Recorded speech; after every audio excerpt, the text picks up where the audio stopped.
Good evening, fellow Americans. I had hoped when I became president I would not have to do this again.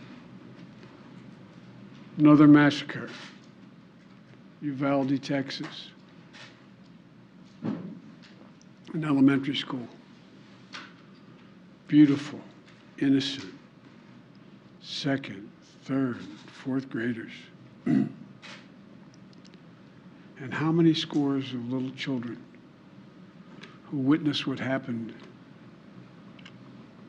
see their friends die as if they're on a battlefield, for God's sake. They'll live with it the rest of their lives. There's a lot we don't know yet. There's a lot we do know. The parents who will never see their child again, never have them jump in bed and cuddle with them. Parents who will never be the same. To lose a child is like having a piece of your soul ripped away. There's a hollowness in your chest. You feel like you're being sucked into it and never going to be able to get out. Suffocating. And it's never quite the same. It's the feeling shared by the siblings and the grandparents and the family members and the community that's left behind. Scripture says, Jill and I have talked about this in different contexts, in other contexts. The Lord is near to the brokenhearted and saves the crushed in spirit. So many crushed spirits. So tonight, I ask the nation to pray for them, give the parents and siblings the strength in the darkness they feel right now. As a nation, we have to ask, when in God's name are we going to stand up to the gun lobby? When in God's name we do what we all know in our gut needs to be done? It's been 3,448 days, 10 years since I stood up at a high school in Connecticut, a grade school in Connecticut, where another gunman massacred 26 people, including 20 first graders at Sandy Hook Elementary School. Since then, there have been over 900 incidents of gunfires reported on school grounds. Marjorie Stoneman Douglas High School in Parkland, Florida. Santa Fe High School in Texas. Oxford High School in Michigan.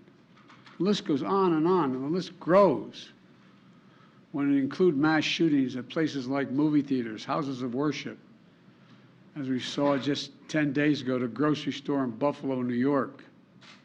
I am sick and tired of it. We have to act. And don't tell me we can't have an impact on this carnage.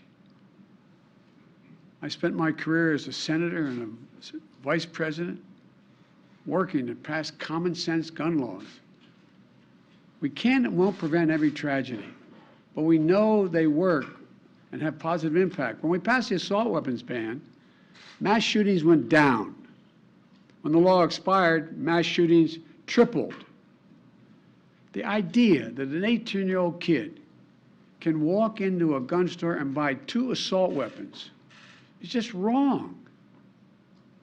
What in God's name do you need an assault weapon for except to kill someone?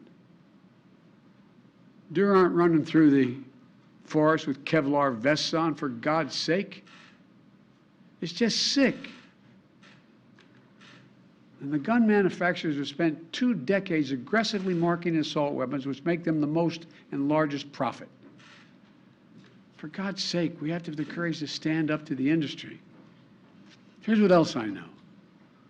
Most Americans support common sense laws, common sense gun laws. I just got off a trip from Asia, meeting with Asian leaders. And I learned of this while I was on the aircraft. And what struck me on that 17-hour flight, what struck me was these kinds of mass shootings rarely happen anywhere else in the world. Why? They have mental health problems. They have domestic disputes in other countries. They have people who are lost. But these kinds of mass shootings never happen with the kind of frequency they happen in America. Why? Why are we willing to live with this carnage? Why do we keep letting this happen? Where in God's name is our backbone to have the courage to deal with it and stand up to the lobbies? It's a time to turn this pain into action for every parent, for every citizen of this country. We have to make it clear to every elected official in this country, it's time to act. It's time for those who obstruct or delay or block the common sense gun laws. We need to let you know that we will not forget. We can do so much more. We have to do more. Our prayer tonight is for those parents lying in bed and trying to figure out, will I be able to sleep again? What do I say to my other children? What happens tomorrow?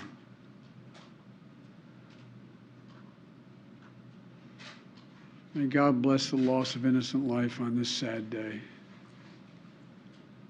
And may the Lord be near the brokenhearted and save those crushed in spirit, because they're going to need a lot of help and a lot of our prayers. God love you.